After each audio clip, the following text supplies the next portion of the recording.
Hello, do you know who you are? Do you know what you are? When you do something, is it really you and only you guiding your actions? Do you have full control over yourself? At first glance, the answer might seem obvious.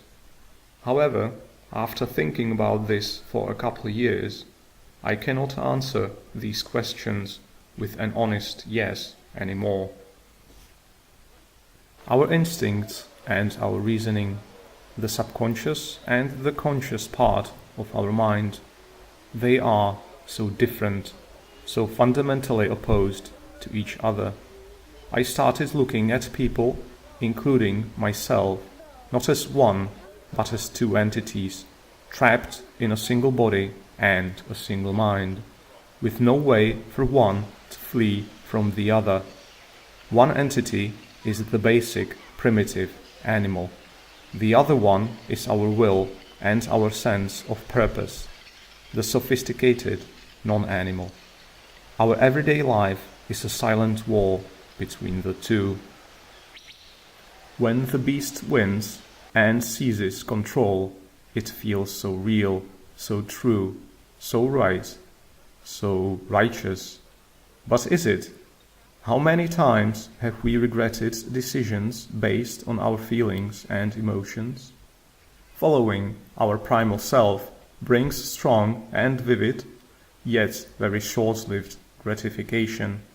As our bodies age and wear out, relying on the primitive joys of life becomes increasingly difficult. As our bodies adapt to a repeated stimulus, the novelty soon wears off. We must constantly seek a better and stronger version in order to reach the same level of enjoyment. The unique first-time experience cannot be repeated at all. We cannot unlive our first intimate encounter with a new partner. We cannot unexperience that first high from a drug. We cannot unhear that great new album. The best we can do is holding off for as long as possible, just like during sex. On the other hand, the sophisticated path leads to a milder but long-lasting satisfaction. It can get us through times when there's no food for the beast. Therefore, it is important that we do not let the animal control our life. We must not let it hinder our intellectual development. Otherwise, we risk living a very shallow and unfulfilling existence. When faced with unlimited abundance of food, an animal will eat its way to an early grave. It is just a machine. However complex, its programming is still flawed. It was not meant to operate under such conditions. Devoid of reason and purpose, it does not understand the meaning of its hunger or the consequences. It has no will to overcome the urge to feed, to resist the deadly pleasure. Narcotics are only a different, more potent way of feeding the same beast. Just like our natural urges, they provide a very short-lived feeling of pleasure, prompting us to repeat the behavior. It is dangerous. The beast can become too strong. It can overpower our will and take us down the road of self-destruction. It is dumb. It falls for the cheapest of tricks, the simplest of traps, caring only for short-term gratification with no heed paid to long-term consequences. Awareness and knowledge are crucial for avoiding traps, to resist manipulation. One's thought process is always a mixture of conscious and subconscious elements, but only the subconscious, unknowing component is vulnerable. Distilling one's will from the mix, acting on pure reason, is practically impervious to manipulation. The goal, however, is not assassination of one's inner beast, provided such a feat was possible in the first place. We must keep it strong and healthy, for it preserves our existence. It can save our lives. Unleashing it in sport and games, yet keeping it tame in our daily lives, is the solution. But how can we achieve this? A good first step is to stop acting or reacting immediately. The animal response is automated and almost instantaneous. The conscious process takes time, though. Try remembering the first reaction which comes to your mind in a situation, but don't carry it out. Instead, ask yourself, is this really what I want to do? Is it really me, my will, making the decision? Think about the whole situation for a while. Ponder other options you might have. Weigh their upsides and downsides, their potential impact in the future. When you think you have found the best solution, try comparing it with your initial reaction and its potential consequences.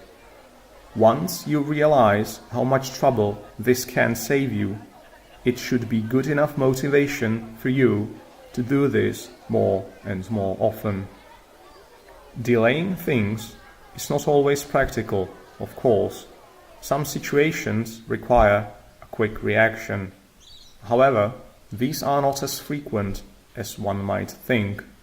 Practically any usual interaction with other people can be postponed somehow.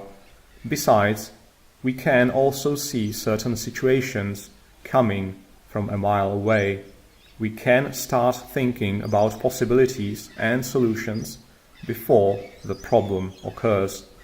And in case it does not occur at all, the waste is minimum and well worth the potential cost.